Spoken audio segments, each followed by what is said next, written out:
Start करने से पहले ये बताओ कि हांगकांग कितने लोग जानते हो? How many of you know about Hong Kong?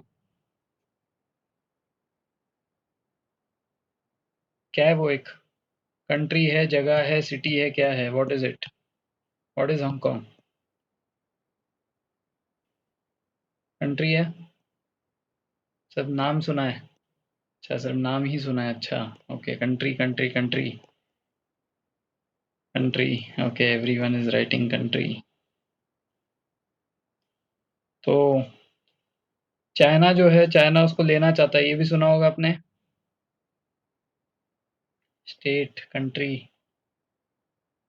Yes sir. Okay. तो चाइना उसको जो लेना चाहता है वो सही कर रहा है, गलत कर रहा है? इज इट राइट और रॉन्ग? गलत कर रहा है। रॉन्ग। गलत गलत गलत है। अच्छा। ओके। सर उनके लिए सही है। किसके लिए सही है?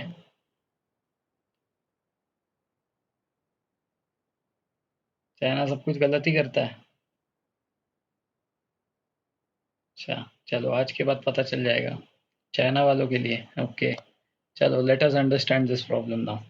ठीक है ना? तो देखो, चाइना हांगकांग इशू जो है, ये यहाँ पे देखो दो फ्लैग्स आपको दिख रहे होंगे। एक चाइना का फ्लैग है और दूसरा हांगकांग का फ्लैग है। तो हांगकांग में हमेशा दो फ्लैग्स होते हैं, चाइना का फ्लैग ऊपर और हांगकांग का फ्लैग नीचे। ठीक है ना? इसका क्या कारण है थोड़ी देर में समझ में आ जाएगा। हाल ही में वहाँ पे बहुत बड़ा प्रोटेस्ट हुआ था। So there was a protest going on over there. ठीक है? और ये 2014 से कंटिन्यूअसली कुछ ना कुछ वहाँ पे ऐसा चल ही रहा है। तो ऐसा क्यों चल रहा है, will understand this in this topic. ठीक है? अब देखो ये न्यूज़ में क्यों था? न्यूज़ में इसलिए था क्योंकि चाइना ने रिसेंटली वहाँ का जो फंडामेंटल राइट्स था सिटीजन का, ठीक है, because see China is a communist country, वो लोग अपने सिटीजन्स को कोई राइट नहीं देता है। ठीक है ना? वेराज अगर हम लोग हांगकांग की बात करें तो हांगकांग जो है वो डेमोक्रेटिक है। ठीक है? तो इसलिए वहाँ के जो सिटीजन्स हैं उनके पास राइट्स थे, लेकिन चाइना ने जो है रिसेंटली अपने पार्लियामेंट में ऐसा लॉ पास करवाया है जिससे कि उनके ये जो राइट्स है ये काफ़ी हद तक कर्ब हो गए, पूरे ख़त्म हो गए ऐसा नहीं बोल सकते। काफ़ी हद तक उनके जो राइट्स है ये चले गए हैं, संवैधानिक जो हक थे उनके वो चले गए। 7028925101, ये मोहित सर का नंबर है। ठीक है, this is Mohit sir number. चलो अभी ध्यान दो यार इस पे, we will talk about something like that later on. ठीक है? तो ध्यान दो, टॉपिक पे हूँ, मेरा फ्लो मत तोड़ो। So now first let us understand the geography of the area first. ठीक है ना? तो ये है मैप ऑफ एशिया, ये एशिया का मैप है। इसमें ये जो है पूरी जगह हमारे बहुत ही खास दोस्त चाइना की है। ठीक है? This is the area of China. इस चाइना के इस जगह पे, ठीक है, ये जो मैं अभी थोड़ा सर्कल कर रहा हूँ, कलर चेंज कर लेता हूँ। ठीक है? If you can see the blue shaded area is basically Hong Kong. इतना छोटा है कि वो मैंने जितना बनाया वो ज़्यादा बड़ा हो गया है। ठीक है ना? सो इस पार्ट पे एकदम कोस्ट लाइन पे चाइना के, वहाँ पे हमारा हांगकांग। थोड़ा जूम करता हूँ तो आपको समझ में आएगा। ठीक है? अलग से दिखेगा नहीं, बट यहाँ पे लिखा हुआ है। ठीक है? फट रहा है क्या? थोड़ा फट रहा है, बट क्या कर सकते हैं। सो ये जो जगह है, this place is Hong Kong, and Hong Kong में मकाओ वहाँ का कैपिटल है। ठीक है ना? तो हांगकांग के अंदर भी एक कैपिटल है। ठीक है? Now will understand about the problem a little bit of. अब अगर आप देखोगे चाइना को और अपने हांगकांग को, तो ज़मीन आसमान का फ़र्क है वहाँ पे डेवलपमेंट में। See this is the city of Hong Kong, if you can see this. ठीक है? दिख रहा है, हाईली डेवलप्ड है, हाईली, बहुत ही ज़्यादा डेवलप्ड है ये जगह। ठीक है? मतलब बाकी चाइना से कंपैरेटिवली इस जगह की तुलना नहीं की जा सकती है, बहुत ही हाईली डेवलप्ड है। ठीक है ना? अब इतना डेवलप्ड हुआ कैसे, वो अब हम लोग समझेंगे। ठीक है? अभी हम लोग करेंटली ये वाला मैप समझते हैं, क्या मतलब flag. This is the flag that we currently see in Hong Kong, ये उसका करंट फ्लैग है। ठीक है ना? पहले जो है, पहले उसका ये फ्लैग हुआ करता था। ठीक है? This was the flag Hong Kong used to have. ठीक है? ये वाला जो फ्लैग है, Hong Kong used to have this flag till 1997। 1997 के बाद से ये फ्लैग चेंज होकर ऐसा फ्लैग बन गया। ठीक है? अब ये कैसे आया, इसके पीछे है हिस्ट्री।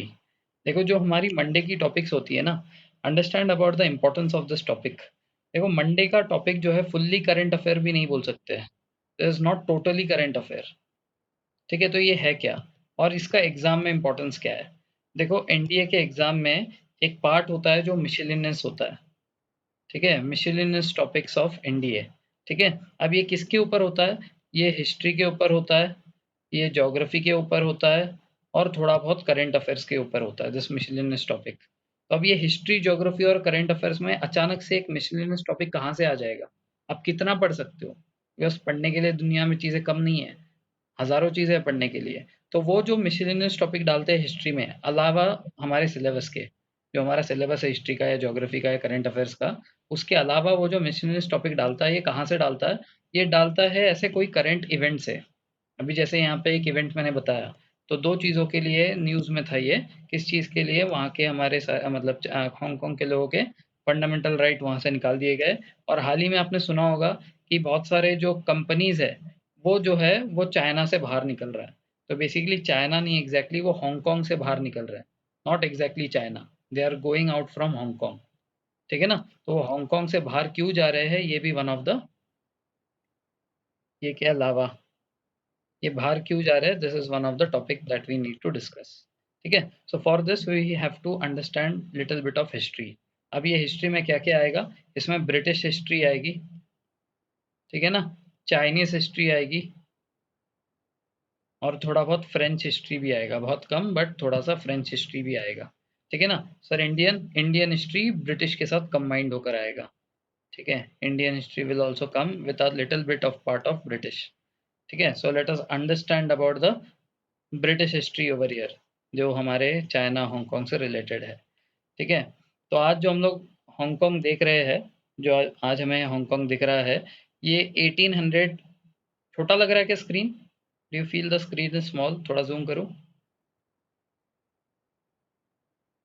ओके, ठीक है, अब दिख रहा है क्लियरली?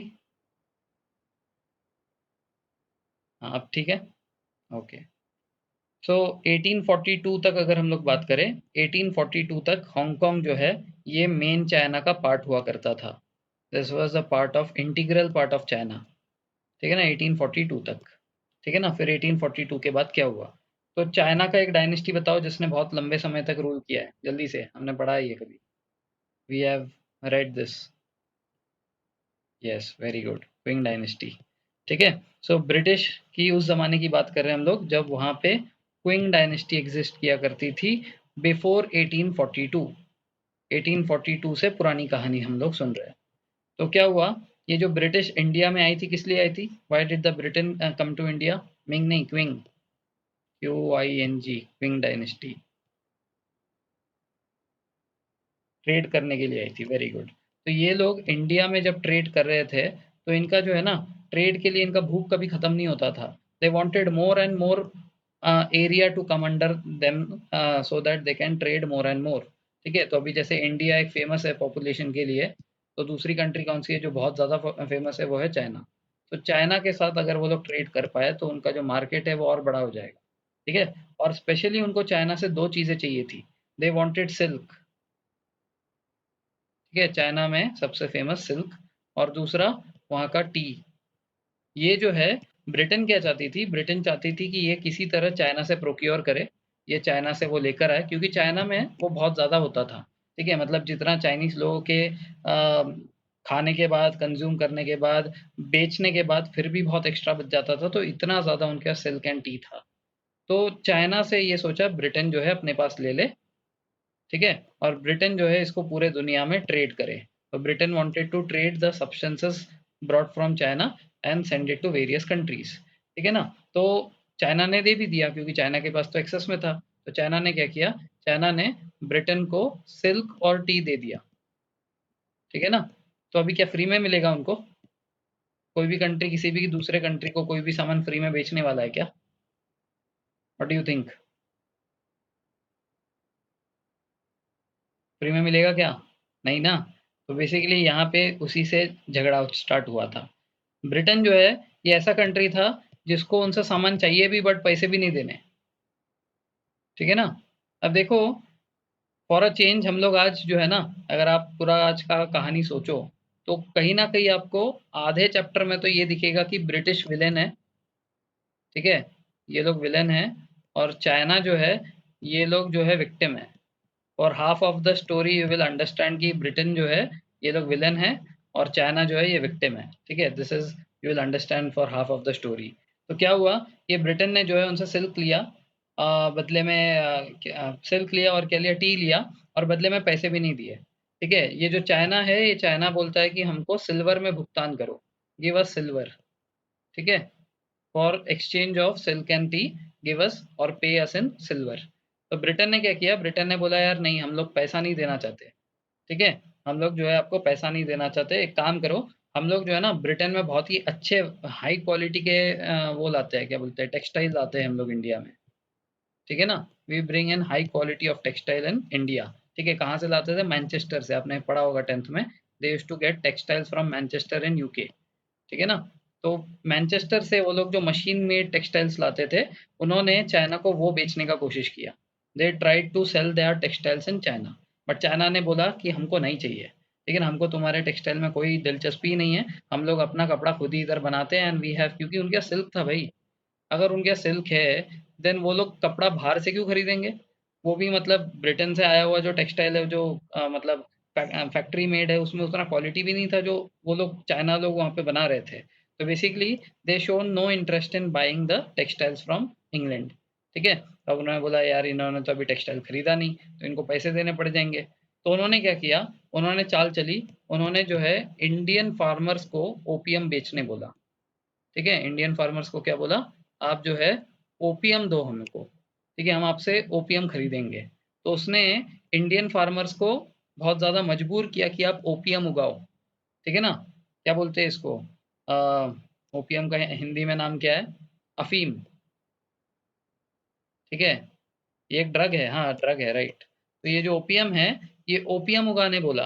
तो इंडियन ने बोला कि हमको हमको तो नहीं खाना ये सब, ठीक है? हमको ये सब ओपियम वोपियम नहीं पसंद, अफीम नहीं चाहिए हमको। तो उन्होंने बोला अरे तुमको अपने खाने के लिए थोड़ी बोल रहे कि हम लोग खरीदेंगे तुमसे।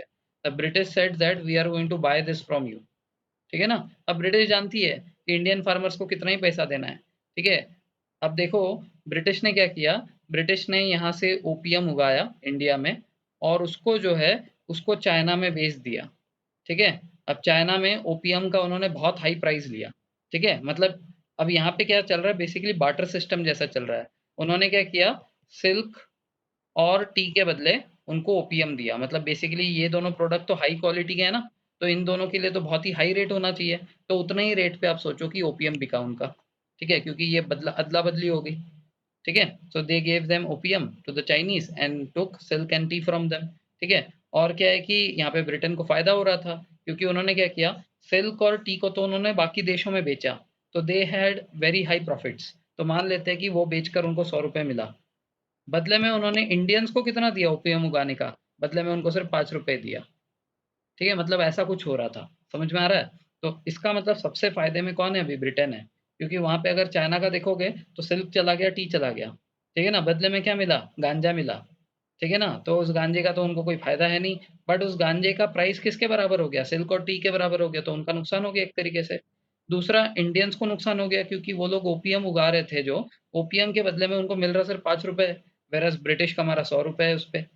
आई बात समझो, मतलब 95 रुपीज का ओवरऑल प्रॉफिट सिर्फ और सिर्फ ब्रिटेन को था, चाइना को लॉस था, इंडिया को लॉस था। समझ में आ रही है बात? अब क्या है कि वो लोग वहां से टी लेकर आके इंडिया में ही बेच रहे थे, तो इंडिया में भी जो है टी का नशा लग गया था, ठीक है? अभी भी हमारे यहाँ पे देश में आधे लोग जो है, around 95 population in India drinks T, ठीक है ना? तो उन्होंने इंडिया में जो है टी का नशा लगवाया, तो इंडियंस जो है यहाँ पे टी खरीद रहे थे, और वहाँ पे चाइना में जो है ओपियम का नशा लगाया। अब इंडियंस का टी का नशा छूट भी जाए, बट ये जो चाइना का ओपियम का नशा है ना, ये नहीं उतरने वाला, ठीक है ना? एक बार जिसको ड्रग का नशा लग जाता है वो खरीदता ही है। इसका मतलब चाइना में उनके पास फिक्स्ड कस्टमर बन गए अब। Now they are going to have opium. अब लेकिन क्या है ना, ये चाइनीज को समझ में आने लगा, चाइनीज लोग उतने बेवकूफ नहीं है, क्योंकि वो ट्रेड बहुत अच्छे से समझते हैं, ठीक है? तो क्या हुआ कि ये जो चाइनीज गवर्नमेंट है, इन्होंने वहां पे ओपियम को इलीगल बोल दिया, ठीक है ना? तो ओपियम वहां पे इलीगल हो गया, एंड इसका सेल जो भी वहाँ पे करेगा, जो भी वहाँ पे ओपीएम बेचेगा, तो उसको जो है वहाँ पे फांसी की सज़ा हो जाएगी, डेथ हो जाएगी। उनको डेथ सेंटेंस दे दिया जाएगा। तो अब इसी बात है कि अभी क्या है कि ये जो ब्रिटिश है, ये ब्रिटिश वहाँ पे अब खुलेआम बेच नहीं सकते थे। तो क्या हो गया कि ब्रिटिश वहाँ पे जो मेनलैंड चाइना है उनका, वहाँ पे जाकर चोरी-छुपे जो है इनको यहाँ से बेच रहा था। ठीक है? ये यहाँ से कलकत्ता से निकलते हैं, कलकत्ता से यहाँ से ऐसे घूम कर जाकर यहाँ से वो लोग यहाँ से पूरे इसको सप्लाई करवा देते हैं। ठीक है ना? क्योंकि देखो वहाँ पे डिमांड तो है, वहाँ पे गवर्नमेंट तो अभी गांजा नहीं फूक रही है, लेकिन वहाँ के पब्लिकों ने तो अभी फूकना चालू कर दिया है ना, तो वहाँ पे डिमांड कम नहीं हुआ है, लेकिन गवर्नमेंट ने इलीगल कर दिया है। तो क्या हुआ, ब्रिटिश ने जाके वहाँ पे इलीगली सामान बेचा। तो जब वो लोग इलीगली सामान बेचने लगे तो चाइनीज को आ गया गुस्सा। तो क्विंग डायनेस्टी ने जो है इस ब्रिटेन के खिलाफ वॉर कर दिया। ठीक है ना? They went against the British and this started a war which is known as first opium war. ठीक है ना? ओपीएम वॉर सुना है आपने, हिस्ट्री में सुना होगा कभी, opium war. So this led to the situation of First Opium War, which was in 1839 to 1842। ठीक है ना? ओपियम वॉर बहुत ही इंपॉर्टेंट वॉर है ये ब्रिटिश हिस्ट्री का, ये आप समझ लो। तो first opium war took place in 1839 and lasted till 1842। ठीक है ना? इस पीरियड में जो है ओपियम वॉर हो रहा था वहाँ पे। ठीक है ना? तो अब ये जो ओपियम वॉर है, ये ओपियम वॉर क्यों स्टार्ट हुआ, क्योंकि ये जो चाइनीज है, इन्होंने ब्रिटिश को वहाँ पे जो है बैन कर दिया ओपियम बेचने से। तो ये लोग जो है इलीगली बेच रहे थे, तो फाइनली क्विंग डायनेस्टी ने इनके ऊपर जो है वॉर करवा दिया। ठीक है? तो ओपियम वॉर स्टार्ट कब हुआ था? 4 सितंबर 1839। ये ईयर याद रखो, डेट उतना इंपॉर्टेंट नहीं है, ईयर इज इंपॉर्टेंट। ठीक है ना? और फाइनली खत्म कब हुआ? 29 अगस्त 1842। 29 अगस्त 1842 के दिन पे ये वॉर खत्म हुआ। तो क्या हुआ? चाइना ऑब्वियस सी बात है हार गई। क्यों? क्योंकि ये ब्रिटेन के पास ना बहुत ही सुपीरियर नेवी थी। इन्होंने अपने नेवी से उनके वहाँ पे पोर्ट में जो है खलबली मचा दी। ठीक है ना? जिस पोर्ट से वो लोग ओपीएम बेच रहे थे, उस पोर्ट में जब उन लोगों ने उनको रिस्ट्रिक्ट कर दिया कि आप यहाँ से नहीं बेच सकते, तो अपनी नेवी बुलाकर वहाँ पे जो है सत्यानाश कर दिया उनका। ठीक है ना? फिर जो है देखो इस तरीके से जो उनके ऊपर मतलब वॉर चल रहा था। तो इनके पास घोड़े थे, इनके पास सुपीरियर आर्म्स थे, जिसके वजह से जो है चाइनीज उनके सामने टिक नहीं पाई एंड फाइनली वो लोग हार गए। जब वो लोग हार गए तो एक ट्रीटी साइन हुई। ठीक है ना? तो there was a treaty which is known as treaty of Nanking. ठीक है ना? ट्रीटी का नाम याद रखो, लिख लो कहीं पे चाहे तो, ट्रीटी ऑफ नेकिंग बोलते हैं इसको। तो ट्रीटी ऑफ नेकिंग के तौर पे क्या हुआ, ये जो चाइनीज है, इन लोगों ने इनको कोस्ट पे एक जगह दे दी, और वही जगह को आज हम लोग हांगकांग के नाम से जानते हैं। सो this is the history of Hong Kong. तो हांगकांग जो है चाइनीस ही है। ठीक है? तो उन्होंने नैकिंग में क्या किया, ये जगह पे उन लोगों ने ये ब्रिटिश का कब्जा दे दिया। They gave this place to British and also उन्होंने ये सारे एरियाज में जो मैं मार्क कर रहा हूँ, इन सारे 5 एरियाज थे, 5 एरियाज में उनको जो है ट्रेडिंग राइट्स दे दिए। आप यहाँ से इंडिया से सामान ले आकर यहाँ से जो है इसको बेच सकते हो, बट आप जो है ओपीएम नहीं बेच सकते। उनको जगह दे दी, बट बोला कि यार आप जो है जो भी करना है आपको हांगकांग में करो, लेकिन आप जो है ओपीएम मत बेचो। ठीक है ना? तो ओपीएम बेचने से जो है उनको प्रॉब्लम था, क्योंकि वहाँ के देश के लोगों को जो है नशा लग रहा था। नशा लगेगा तो क्या है कि वहाँ पे वो लोग सही से काम नहीं कर पाएंगे। जब वो सही से काम नहीं कर पाएंगे तो पूरे देश का इकोनॉमी गिर जाएगा। So that is why they requested कि आप जो है ये जगह ले लो, जो करना है इसके अंदर करो, आप जो है यहाँ से बाहर आकर कुछ मत करो। ठीक है? ओपीएम वोपीएम मत बेचो। बट क्या ब्रिटिश क्या सुनने वाला था क्या? तो ब्रिटिश ने क्या किया, उन्होंने अब हांगकांग से सीक्रेटली मेनलैंड चाइना में जो है ओपीएम फिर से बेचना स्टार्ट कर दिया। इससे क्विंग एम्परर को और गुस्सा आया। ठीक है ना? तो क्विंग एम्परर ने, क्योंकि जो उनका कंडीशन हुआ था, उस कंडीशन के हिसाब से जगह दे दिया, इतने सारे पोर्ट्स दे दिए ट्रेड करने के लिए, बट ये फिर भी आके ओपीएम बेच रहे हैं। तो इसकी वजह से जो है this led to second Anglo Chinese war. ठीक है ना? Also known as second opium war. ठीक है तुषार, किसका किसका तो अनम्यूट है, जल्दी म्यूट कर दो। Someone is unmute, जल्दी अनम्यूट है आपका।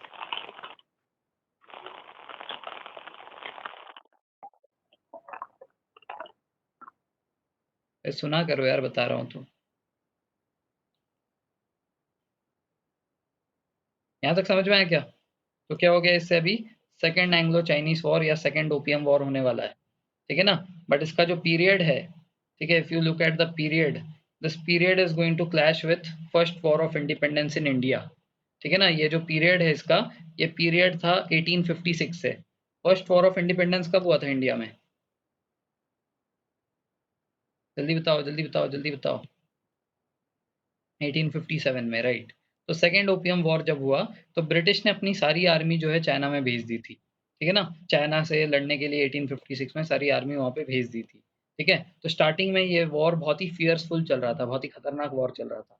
बट 1857 में जब इंडिया में ये first war of independence start हुआ तो वहाँ से चाइना से जो है बहुत सारे ट्रुप्स को फिर से बुला लिया गया इंडिया में। तो इसलिए सेकेंड ओपियम वॉर थोड़ा सा ठंडा पड़ गया था उस टाइम पे। स्क्रीन शेयर है ना? Screen is shared. दिख नहीं रहा क्या आप लोगों को? दिख रहा है ना? हाँ। तो सेकेंड ओपियम वॉर जो है 1856 में स्टार्ट हुआ। 1857 में क्या हो गया कि 1857 में इंडिया में रेवोल्यूशन हो जाने से चाइना से बहुत सारी आर्मी को फिर से बुला लिया गया था, ठीक है ना। बट क्या है कि देखो, जब वहां से हमारे आर्मी को बुला लिया गया, उस टाइम पे आपको याद होगा मैंने नेपाल की हिस्ट्री आपको पढ़ाई थी जब, तब मैंने कहा था कि 1857 में नेपालियों ने ये ब्रिटिश की मदद की। तो ये जब नेपाली से गोरखा इंडिया में आ गए और 1857 में जो है वो गोरखाओं ने इंडिया के ऊपर जो है अत्याचार किया, उस टाइम पे 1857 में ये इंडियंस बहुत ही जल्दी हार गए, ठीक है ना। तो एक ही साल के अंदर जो है ये फर्स्ट वॉर ऑफ इंडिपेंडेंस खत्म हो गया एंड ये जो ब्रिटिश आर्मी है फिर से यहाँ से फ्री हो गई, ठीक है ना। अगली बार जब 1857 के बाद ब्रिटेन चाइना पहुंचा, उस टाइम पे ब्रिटेन के साथ साथ साथ दिया फ्रांस ने, ठीक है ना। फ्रांस जो है, फ्रांस ने भी अपनी आर्मी जो है यहाँ पे चाइना में भेज दी ब्रिटिश की मदद करने के लिए। अब आप बोलोगे इन दोनों में तो बहुत ज़्यादा वो चलता था, अभी भी चलता है, ठीक है ना। फ्रांस और British are like the India and Pakistan of modern day, ठीक है, फ्रांस एंड ब्रिटिश। बट यहाँ पे ये जो चाइना है ना, ये दोनों का जो है कंबाइंड दुश्मन था। चाइना वाज दुश्मन for both of them, France का भी था, ब्रिटेन का भी था। जब उन्होंने देखा कि फर्स्ट वॉर ब्रिटेन जीत चुका है चाइना के साथ, तो फ्रांस ने बोला यही अच्छा मौका है चाइना से बदला लेने का। और ब्रिटिश भी थोड़ा सा वो वॉर ऑफ इंडिपेंडेंस की वजह से थोड़ा वीक हो गया था, तो फ्रांस जो है अपना बदला लेने के लिए ब्रिटिश के आर्मी के साथ मिल जाता है एंड दोनों मिलकर जो है चाइना के ऊपर 58 में अटैक कर देते हैं। इस अटैक को कभी भी नहीं झेल पाया, ठीक है। यहाँ पे देखो उन्होंने फोर्ट वगैरह बना दिया था after the first war, first Anglo China war, उन्होंने फोर्ट बना दिया था ऐसा। तो जो फोर्ट है, वो फोर्ट के ऊपर भी चढ़कर इन लोगों ने जो है खतरनाक अटैक किया। फोर्ट क्यों बनाते? अभी जो है इतने दिन से आपको पढ़ा रहा हूँ, लॉजिक समझाओ कि फोर्ट क्यों बनाया जाता है। और फोर्ट जनरली हाइट पे बनते हैं, ठीक है ना। फोर्ट क्यों बनाता है कोई भी आर्मी?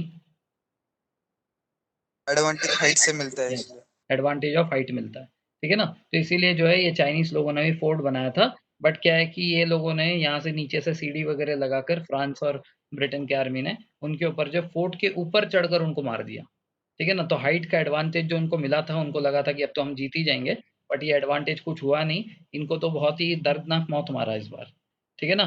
तो अब क्या हुआ? पत्थर मार सकते हैं, अच्छा, ओके, वेरी गुड। तो क्या हुआ कि अब इसका हाइट का एडवांटेज वगैरह कुछ मिला नहीं। चाइना को जो लगा था कि इस बार हम लोग जीत ही जाएंगे। 4 साल चला, the war went on for 4 years. But क्या हुआ कि कुछ फायदा नहीं हुआ। ये लोग जो है 1860 में फाइनली हार गए, ठीक है ना। फोर्ट वोर्ट सब खींच लिया उनसे अब, ठीक है। अब जब ये लोग हार गए तो इस बार क्या हुआ, इस बार 3-4 जगह हांगकांग के पास और मिल गया और हांगकांग और बड़ा हो गया।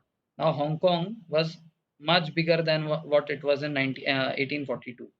1842 से भी बड़ा जगह मिल गया हांगकांग का, ठीक है ना। अब जो है ये टेरिटरी क्विंग डायनेस्टी ने जो है इनके हवाले कर ही दिया।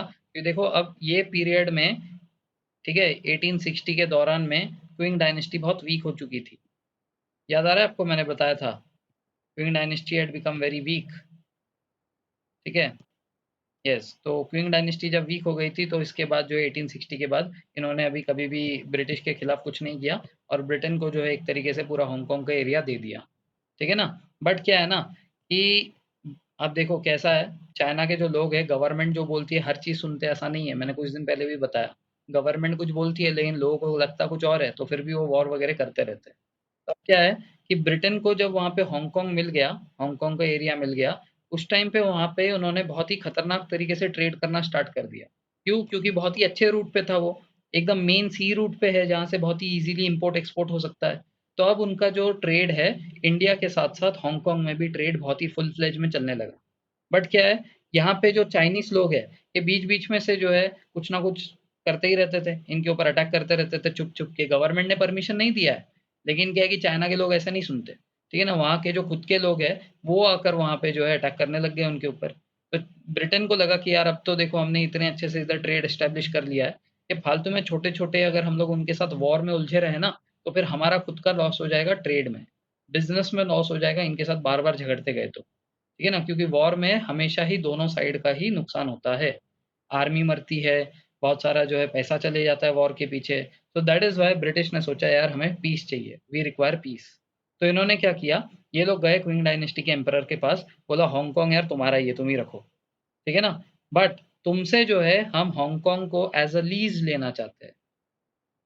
क्या लेना चाहते हैं? लीज। लीज मतलब लॉन्ग टर्म भाड़ा। रेंट जो होता है, rent is for short term. उसी को जब आप लॉन्ग पीरियड के लिए चाहते हो तो उसको बोलते हैं लीज। तो they took Hong Kong on lease for 99 years. 99 years के लीज पे जो है ब्रिटिश ने ये हांगकांग को चाइना के क्विंग डायनेस्टी से ले लिया, ठीक है ना। अब देखो क्विंग डायनेस्टी में दे ही दिया, क्यों दे दिया? क्योंकि वो वॉर में ऑलरेडी हार ही चुके थे, वो लोग ऑलरेडी ब्रिटेन को जगह दे ही चुके हैं, ठीक है ना। They have given the place to Britain. तो अब क्या है कि लीज के नाम पे कम से कम कुछ पैसा भी तो मिलेगा। इसीलिए क्या है, चाइना की सरकार मान गई इस कंडीशन पे, बोला कि ठीक है हम अपने अपने कंट्रीमैन को संभालेंगे, तुमको हांगकांग में कोई दिक्कत नहीं आएगी, 99 ईयर्स के लिए हमारा डील पक्का। तुम हमको पैसा दो, हम तुमको जगह देंगे और ये आश्वासन देंगे कि तुम्हारे ऊपर कोई अटैक नहीं करेगा। आई बात समझ में? तो ये कब हुआ? ये हुआ 1898 में, ठीक है ना। This deal was signed, this lease was signed in 1898। समझ में आ रहा है? यहाँ तक क्लियर है? ओके, ठीक है। तो ये जो लीज है ये कब तक कल चलने वाला था फिर? 1898 से लेकर 100 साल कब होते हैं? 1997 तक, ठीक है ना। अब जो है आप बोल सकते हो कि हांगकांग अब ब्रिटेन का हो चुका है। ओपीएम का ट्रेड बंद हो गया क्या फिर? नहीं, वो तो अभी इंटरनली चल ही रहा है, लेकिन अब वो ओपीएम वॉर नहीं कर सकते फिर से। They can not afford another war like this, ठीक है ना। वो अंदर अंदर से चल ही रहा है, उसी से उनको बहुत सारा पैसा आ रहा है, ठीक है। बट अब ब्रिटिश जो है ये पीसफुली और लीगली चाइना में हांगकांग एरिया पे अपना कब्जा जमा चुका था, ठीक है ना। और इसी के वजह से अभी जो हमने फ्लैग देखा ऊपर, याद आ रहा है ये फ्लैग? थोड़ी देर पहले हमने जो ये फ्लैग देखा था, तो ये फ्लैग जो है ब्रिटेन का उस टाइम पे यहाँ पे आ गया, ठीक है। This flag was established in 1898 and continued to be there till 1997। आई बात समझ में? इसका मतलब 1997 में जब ये लीज खत्म होगी तो क्या होगा? ये जगह किसके पास जाएगी? 1997 तक जब ये लीज रहेगा उसके बाद ये जगह किसके पास जाएगी? तो this should go to China. So basically Hong Kong China का है, ठीक है ना। लीगली कानूनी तरीके से आप अगर हांगकांग की बात करो तो this area belongs to China, ठीक है ना। इसमें किसी को कोई डाउट अब तक कि ये चाइना का है? नहीं। तो अब देखो क्या हुआ, सब कुछ उधर अच्छा चल रहा था। अब क्या है, जब ब्रिटिश ने उसको कैप्चर किया, ठीक है, तो उसको जो है ब्रिटेन ब्रिटेन के वहां पे कौन सी सरकार चलती है? कम्युनिस्ट चलती है, डेमोक्रेटिक चलती है? ब्रिटिश पार्लियामेंट में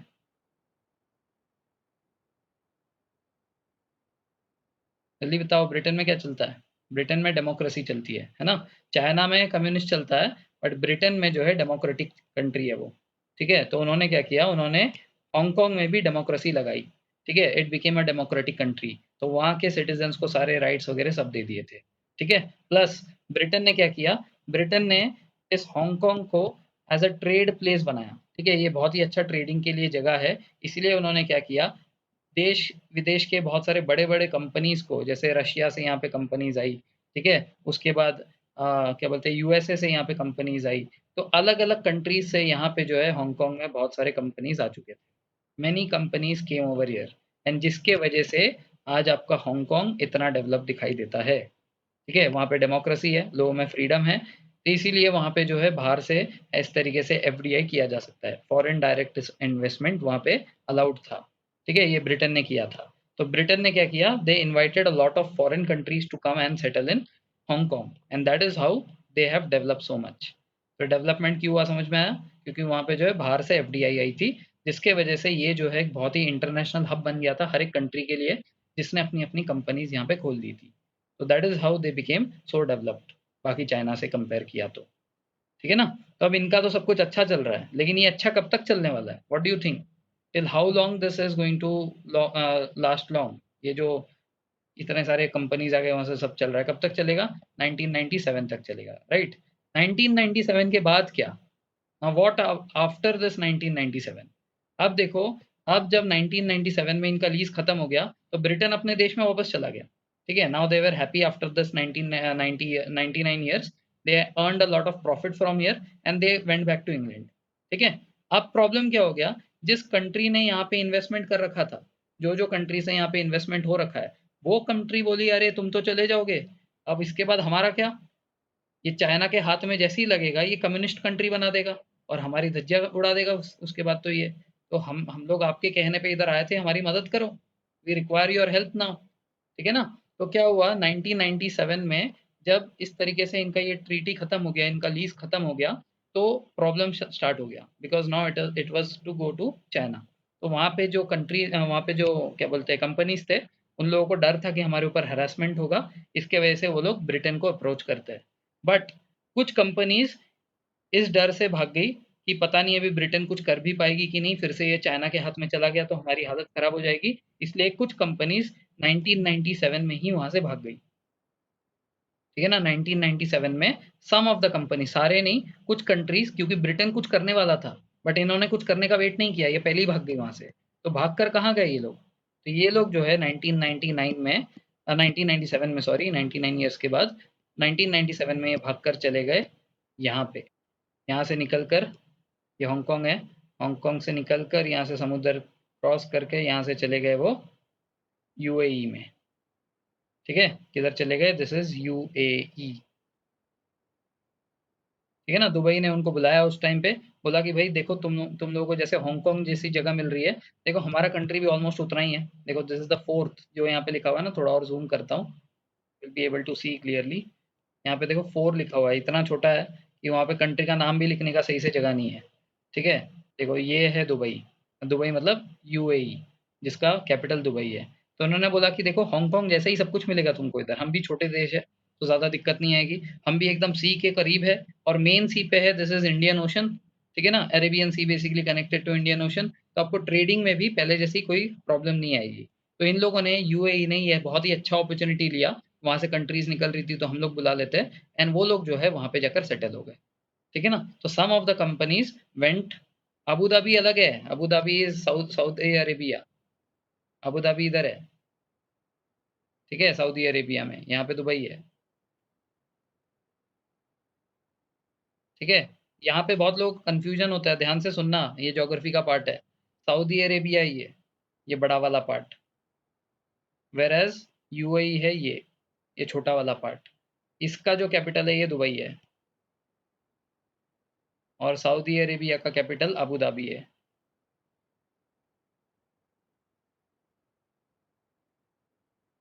आई बात समझ में? तो इसमें कंफ्यूजन नहीं होना चाहिए। समझ में आया कि अब क्या हो रहा है? यहाँ से कुछ कंपनीज जो है उठकर चली गई है दुबई में। ठीक है, अब देखो दुबई जो है कैसा कंट्री है Dubai, what kind of country is Dubai? आज नहीं, उस टाइम की बात करो। दुबई कैपिटल नहीं है क्या? देखना पड़ेगा फिर, मुझे तो लगता है कैपिटल है। चलो वो देखते हैं अपन। ठीक है, बट दुबई कैसा कंट्री होना चाहिए? What kind of country is Dubai? Yes, it was a desert. तो अगर आप 1990 का दुबई देखो, तो 1990 का दुबई कुछ ऐसा दिखता था। ठीक है, दिस इज दुबई ऑफ 1990।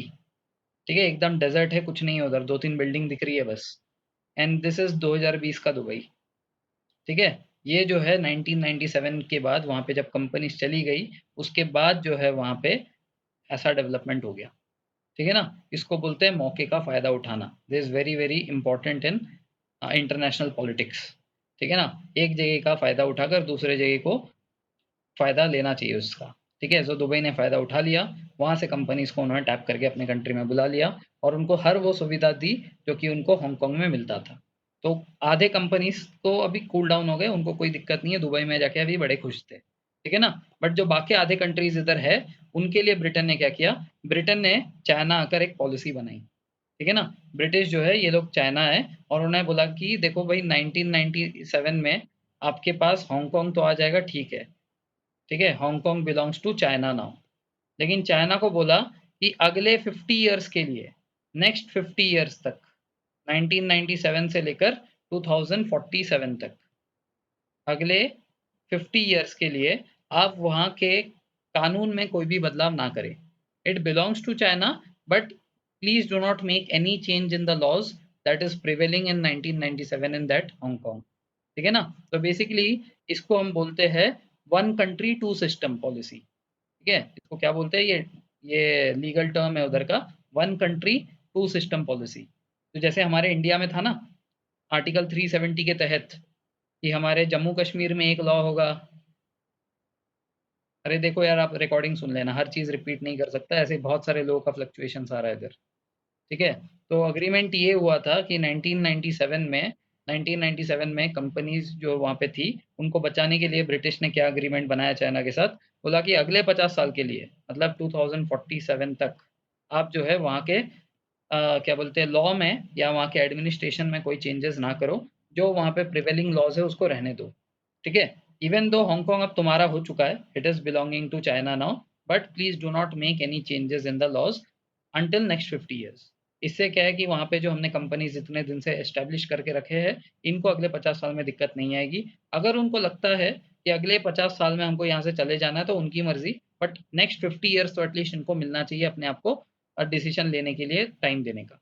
ठीक है ना? अगर उनको लगेगा कि 50 साल बाद हम लोग चाइना के साथ मिलकर काम करना चाहते तो रहेंगे, अगर लगता है तो नहीं, तो एटलीस्ट 50 ईयर्स में वो कोई दूसरी जगह ढूंढ लेंगे। तो इसीलिए 50 ईयर्स का वो लोग प्रॉमिस वहाँ से करके गए। तो ये कब तक चलेगा? 2047 तक। ठीक है ना? तो अब क्या है कि अभी चाइना के अंदर 2 कानून चल रहे हैं। Now in China 2 laws are going on, which is known as one country two system agreement और टू सिस्टम पॉलिसी। यहाँ तक सबको क्लियर है अभी? One country two system. Okay, so this is something just like the India एंड क्या बोलते हैं, जम्मू एंड कश्मीर। ठीक है, जम्मू कश्मीर की अगर हम लोग बात करें, तो जम्मू कश्मीर में जो प्रिवेलिंग लॉज है वो हमारे 370 के तहत अलग थे। 370 का एब्रोगेशन हो जाने के बाद अब ये हमारे पूरे देश के साथ मिल चुका है। ठीक है ना? कुछ वैसे ही होने वाला है 2047 में चाइना में भी। ठीक है, वहाँ पे जो है 2047 में एब्रोगेशन होगा। ठीक है, हमारे इधर अभी हो गया। ठीक है, so this is how the whole concept is. तो इसका मतलब हांगकांग चाइना को फुल्ली बिलोंग करता है अभी, 1997 के बाद तो टोटली बिलोंग करता है। ठीक है ना? वो तो सिर्फ वहाँ पे किराएदार थे ब्रिटिश, वो चले गए, तो उसके बाद वो टोटली अभी चाइना को ही बिलोंग करता है। बट वो लोग अग्रीमेंट के लिए तैयार हो गए अगले 50 साल तक के लिए।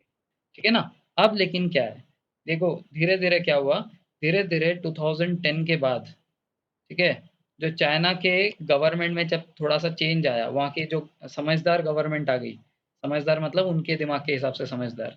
ठीक है, 2010 के बाद जब वहाँ पे गवर्नमेंट आई, तो देखो हम लोग चाइना में चलाते हैं कम्युनिस्ट गवर्नमेंट, जिसमें हम लोग अपने वगैरह नहीं देते। आवाज आ रही है बहुत, तन्मय ताटे म्यूट करो। ठीक है, तो चाइना जो है, चाइना एक कम्युनिस्ट कंट्री है जो अपने सिटीजन को कोई भी राइट नहीं देता। तो जब चाइना 2047 में अचानक से हांगकांग के ऊपर कैप्चर कर लेगा, अब देखो हांगकांग में ऐसा कोई भी इंसान नहीं होगा जो कि 1842 से अब तक वहां पे जिंदा होगा, जिसने चाइना को ओरिजिनली देखा है। So does China has power to grab Hong Kong any time they want? नहीं ना। 2047 तक कहाँ से होगा पावर? एग्रीमेंट साइन किए उन्होंने। ठीक है ना? So do not have power to abolish anything till 2047। ठीक है ना? बट सुनो अभी क्या कह रहा हूँ। देखो 1842 में चाइना के हाथ से हांगकांग ऑलमोस्ट चला गया था, जिसके बाद ब्रिटेन ने ही मैक्सिमम चीजें वहां पे लाई है। इसका मतलब वहां के आज के करंट डेट के जो सिटीजन हैं, उन लोगों ने बचपन से ही वहां पे फ्रीडम पाया है सारे टाइप का। They have all the freedom right from beginning. अब देखो अचानक से जब 2047 में चाइना उसको हड़प लेगा, तो रूल में जो चेंज आएगा वहाँ के सिटीजन्स के लिए तो अचानक से धक्का पड़ेगा ना, कि यार इतने दिन तो हर चीज़ का फ्रीडम था, आज तो हमारी सारी फ्रीडम छीन चुकी है। तो इसीलिए क्या है, चाइना के गवर्नमेंट को ऐसा लगता है कि 2047 तक अगर हम लोग वेट करेंगे तो उस टाइम पे जो है हांगकांग को कैप्चर करना बहुत मुश्किल हो जाएगा। इसीलिए हमें धीरे धीरे धीरे धीरे इनके सारे फ्रीडम को दबा देना चाहिए। तो 2014 में ही इसकी प्रक्रिया उन्होंने स्टार्ट कर दी। तो इन 2014 ये जो चाइना है, ये लोग हांगकांग में जा जाकर उनके जो फ्रीडम है धीरे-धीरे उनको खत्म करने के लग गए, धीरे-धीरे उनको मारने लग गए, ताकि 2047 तक वो लोग एकदम पूरे तरह से उनको कंट्रोल कर सके, एक नॉर्मल चाइना के दूसरे एरिया की तरह। समझ में आ रहा है? तो 2014 से उन्होंने ये सब स्टार्ट किया। आई बात समझ में? हाँ, तो ये है अभी का हमारा करंट अफेयर्स का टॉपिक। यहाँ तक तो हिस्ट्री हो गया 1997 2047 का जो भी है। आई होप यहाँ तक आपको समझ में आ गया। ये हो गया दुबई का development. Now the recent development which is going on their. ठीक है, तो हांगकांग जो है डेमोक्रेसी है, फ्रीडम ऑफ स्पीच है, सब कुछ है। ठीक है, अब हांगकांग के सिस्टम के बारे में समझो। हांगकांग में हर चीज अलग है सिवाय दो चीज के। Only two things is still in China's hand, that is एक है मिलिट्री, मतलब वहाँ का डिफेंस, ठीक है, और दूसरा है फॉरेन अफेयर्स। ठीक है, ये दोनों चीज के ऊपर हांगकांग अपने आप फैसला नहीं कर सकता। इसके अलावा मिलिट्री और फॉरेन अफेयर्स के अलावा हर चीज का फैसला वहां की गवर्नमेंट खुद से कर सकती है, हांगकांग की। इनफैक्ट आपने अगर देखा होगा ओलंपिक्स में ना हांगकांग की सेपरेट टीम जाती है, चाइना की एक टीम जाती है, हांगकांग की भी अलग टीम जाती है। यू मस्ट हैव सीन अगर ओलंपिक्स देखते हो तो। ठीक है ना, तो उनको हर चीज में जो है फ्रीडम है सिवाय मिलिट्री के और फॉरेन अफेयर्स के। अपार्ट फ्रॉम दिस हर चीज का उनको फ्रीडम था मतलब अभी भी है नाम के लिए। ठीक है, बट धीरे धीरे जो चाइना है उसको ग्रैब करना चाहता है। China wants to grab that. ठीक है ना। सो नाउ चाइना क्या सोच रहा है मैंने बता दिया। तो अब क्या हुआ कि उन लोगों ने जो है वहां पे अपने आर्मी को भेजा, और आर्मी को भेजकर जो है क्या किया, एंटी चाइना जो भी उधर बातें होती है इन सबको दबाने की कोशिश की। उनका बेसिकली अपने आप को डिफेंड डिफेंड कैसे करेंगे, नहीं कर सकते ना, वो चाइना के आर्मी के ऊपर डिपेंडेंट है। ठीक है, क्योंकि देखो चाइना का ही जगह है ना। चाइना देखो, अब खुद सोचो, चाइना का जगह है हांगकांग। तो बेसिकली अगर कोई हांगकांग के ऊपर अटैक करेगा तो क्या चाइना चुप बैठेगी क्या? एक तरीके से तो हांगकांग के ऊपर ही डायरेक्ट अटैक हुआ ना, मतलब चाइना के ऊपर ही, क्योंकि हांगकांग चाइना का ही पार्ट है। तो बेसिकली चाइनीज ही उनको प्रोटेक्ट करने वाली है, क्योंकि हांगकांग के ऊपर अगर कोई दूसरा कंट्री आके कब्जा करेगा तो चाइना का ही लॉस है, क्योंकि अल्टीमेटली वो चाइना को ही बिलोंग करने वाला है बाद में। ठीक है ना, तो इसलिए क्या है, China is going to protect them, that is not an issue. तो क्या हुआ 2014 में यहाँ पे पुलिस को भेजे गए, और एंटी चाइना जो भी बातें होती है, क्योंकि वहाँ पे फ्रीडम ऑफ स्पीच है, कुछ भी बोल सकते हो आप। ठीक है, तो इसलिए एंटी चाइना जो भी बातें होती है उन सबको कर्व करने की बात हुई। ठीक है, जो भी बुक में या मैगजीन में जिसमें भी चाइना के खिलाफ कुछ भी लिखा हुआ है उन सबको दबाने की कोशिश की गई। ठीक है ना, उनसे बेसिकली आप सोच सकते हो कि उनका फ्रीडम एक तरीके से छीन लिया। दूसरी चीज, अब देखो डेमोक्रेसी में अपनी सरकार चुनने का हक किसको होता है? Who is having the ability to choose their government? जल्दी बताओ। पीपल, है ना। अब देखो, क्या ऐसा है कि गवर्नमेंट बोलेगा कि हमने जो है ये दो तीन लोगों को खड़ा किया है, ठीक है, ये हमारे पार्टी को बिलोंग करते हैं, अब तुमको जो है इन तीन ही में से चुनना है, तीनों के तीनों बीजेपी के ही है, और आपको जो है तीन में से एक को चुनना है, ऐसा होता है? या हमारे पास बहुत सारा ऑप्शन होता है, किसी को भी चुन सकते हो? What kind of thing is there? We have options. Similarly Hong में भी डेमोक्रेसी थी, तो हांगकांग में भी ऑप्शन था। बट क्या हुआ ना, ये हुआ कि चाइना का National People's Congress of China, एक पार्टी है उधर, एक पॉलिटिकल पार्टी है जिसका नाम है National People Congress of China. इसको एनपीएस सीएससी बोलते हैं।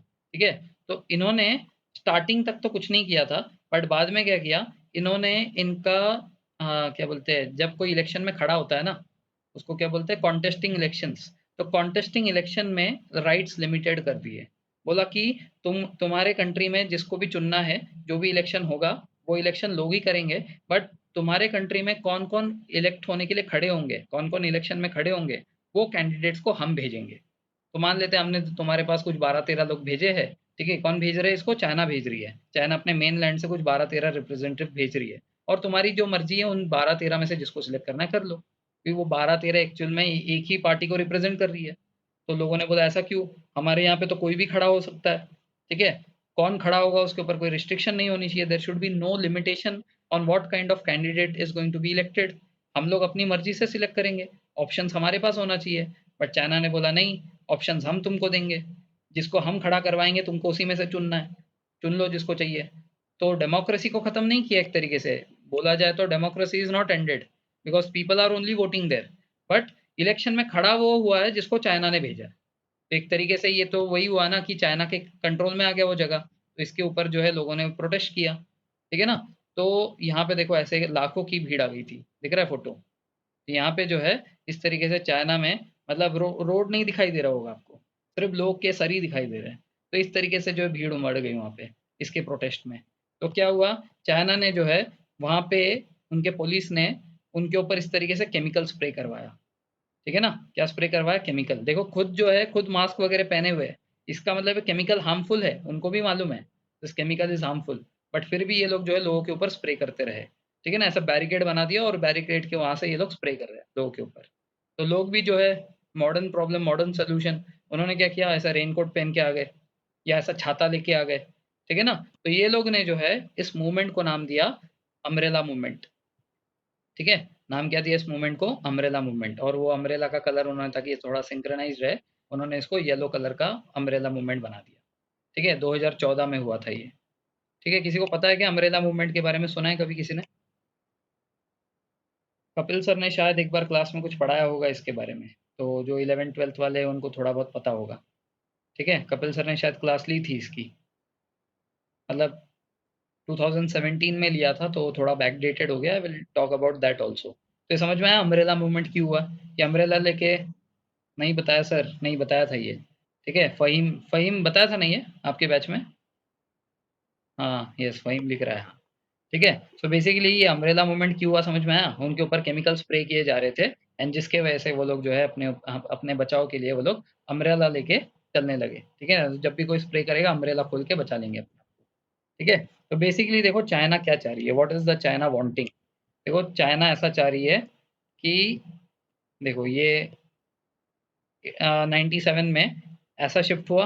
अब चाइना क्या चाहती है, 2015 के बाद से चाइना ने देखो धीरे-धीरे देखो मैप से, एक ये आर्टिस्ट ने, कोई एक आर्टिस्ट ने बनाया वहाँ पे, ये मैप से आपको समझ में आएगा कि चाइना चाह क्या रही है। 2015 से देखो धीरे-धीरे हांगकांग का ये धीरे-धीरे खत्म होता जा रहा है, ठीक है। केमिकल था कोई, एसिड से मर जाएँगे लोग, ठीक है। तो धीरे-धीरे देखो 2015 से देखो मैप में हांगकांग का पार्ट गायब होता जा रहा है, ठीक है। एंड 2047 तक ये पूरे तरह से ऐसा बन जाएगा। This what they are wanting, ठीक है। तो इस वहाँ पे किसी हांगकांग के पेंटर ने ये पेंटिंग बनाई थी, जिसमें वो दिखाना चाह रहा था कि किस तरीके से चाइना हमें हड़पना चाहता है, ठीक है। ये पेंटिंग से थोड़ा बहुत आपको क्लियर हो रहा होगा कि what they are trying to do, ठीक है। अभी ये पूरा हांगकांग बन चुका है, हांगकांग में थोड़ा सा देखो चाइनीज मैप आ गया है, इसमें थोड़ा और प्रोमिनेंट हो गया है, हांगकांग गायब हो रहा है, हांगकांग काफी हद तक गायब हो गया एंड पूरा का पूरा चाइना बन गया। This is what they are actually wanting to do there, ठीक है। अब ये भी बात क्लियर हो गई आपको, दिस क्लियर टू यू। अब देखो नया मुद्दा सामने आया 2017 में, ठीक है। There was a new problem created in 2017। अब 2017 में क्या हुआ, 2017 में ये हुआ कि अब देखो हांगकांग एक कंट्री तो है नहीं ना, एक कंट्री होता तो वहाँ का प्रेसिडेंट प्राइम मिनिस्टर सब अलग होते हैं। तो हांगकांग क्योंकि एक कंट्री नहीं है, इसलिए वहाँ पे जो रूलर होता है उसको बोलते हैं चीफ एग्जीक्यूटिव, ठीक है ना।